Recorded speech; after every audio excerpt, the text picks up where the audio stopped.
Hey guys, it's Chase with MoonShot Money. It's been a few days since we put out new content. The summer is always just so busy for us as we've been traveling for a few weeks now. We're actually going to be out of town again next week too. We'll get grooved back into every week content by the end of July, hopefully. Not much has changed in the markets though. The consumer price index just came out hotter than expected this week at 9.1%, reflecting back to June. July is looking a little better as gas prices have come down a little and crude oil is under $100 again. We've seen some $3.99 gas prices here in East Tennessee. Commodity prices are coming down a little too. It's going to take a little time, but we will pull through this bear market and economic recession. At the end of this video, we're going to give you a few company names that we have been buying here lately. We're viewing this as an extended opportunity because we are long-term investors. The tough part is the psychology of it all. We're guessing that 90% of investors have been seeing red in their portfolios for months now. Can you make the decision to buy more shares of great companies with those new investing dollars, even though there's zero momentum and there's no green flags? This is what separates the mentally tough from the weak. Warren Buffett has been sitting on a mountain of cash for many quarters, but guess what he started doing last quarter?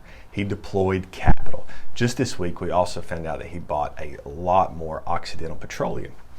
The question remains, can you buy great companies when the stock market is endlessly red? A person can spend $100 on a nice family dinner in a great restaurant and think nothing at all about it. That same person can buy a $100 stock, and if it goes down in value of say 20%, the psychological trauma drives him or her crazy. It's the psychology of money. We believe as we get closer to the midterm elections, we will see the market rally some. It's just a fact. Republicans are better for the stock market. The talking heads on CNBC just said so the other day. It wouldn't surprise us at all to see both houses of Congress in Republican control. At least the polling is saying that. We would sure appreciate it if you would hit that like button down below. Thanks in advance. People really struggle buying stocks when the markets are down. But let me give you this illustration. What if your wife came home with a new winter coat that she just bought that was on sale? She shows you the tag and it was $800 MSRP and marked down to $600, then $500, then finally down to $200.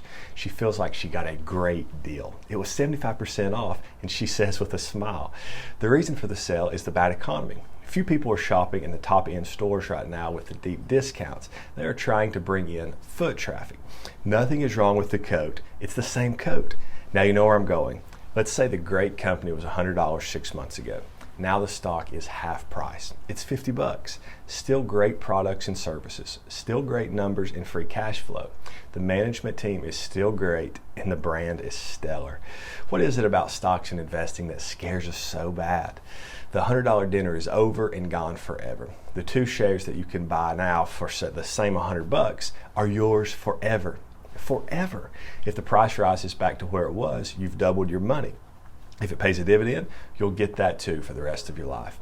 Think about this. If on January 1st, 2019, I was able to tell you that the whole economy of the world was going to be shut down in less than 90 days, we were going to be shut up in our houses, and thousands of people were going to die. Portfolios were going to get crushed, planes would be grounded, travel would be limited, and I could go on and on and on. What would you have done then if I would have told you all that? What would you have done with your stocks? You would have sold everything.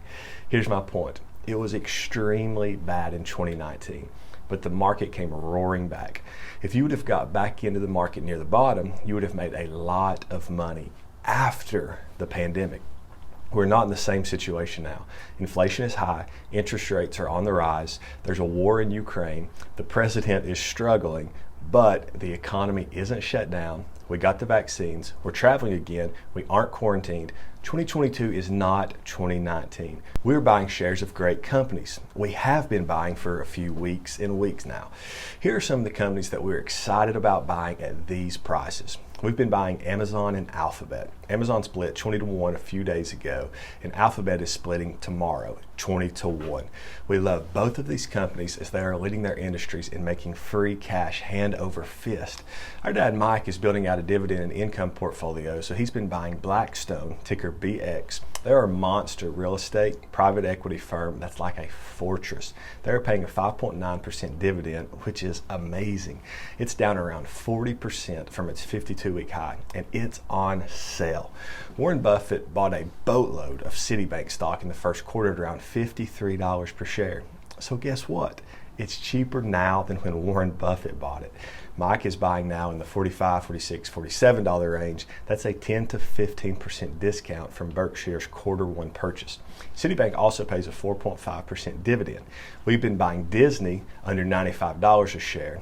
There's the parks, the movie studios, the streaming business, the Stellar Brands, the cruise ships, the merch, and we could go on and on. We like Disney under $95.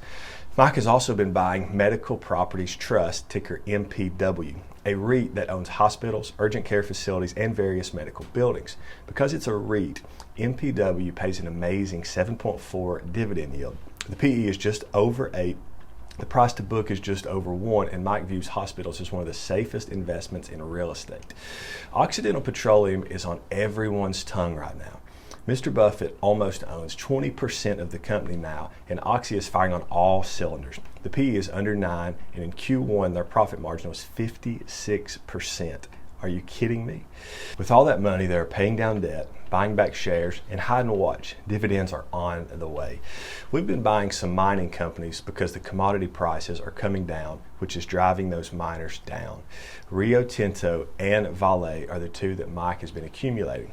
Vale has a whopping 16.5% dividend yield with a PE ratio of 2.5 and a profit margin of 41%. Rio Tinto is paying a 13.6% dividend yield with a PE of 4.5, a price to book value of 1.8 and a profit margin of 29%. Such high growth stocks that we've continued to buy a little bit of every week are Palantir, Ginkgo Bioworks, Nvidia, Pacific Biosciences, SoFi, and actually ARK-K when it's under $40 a share. We've handpicked another video for you to watch right here. Make sure to give us a like and subscribe if you have not yet, and we'll see you in the next video.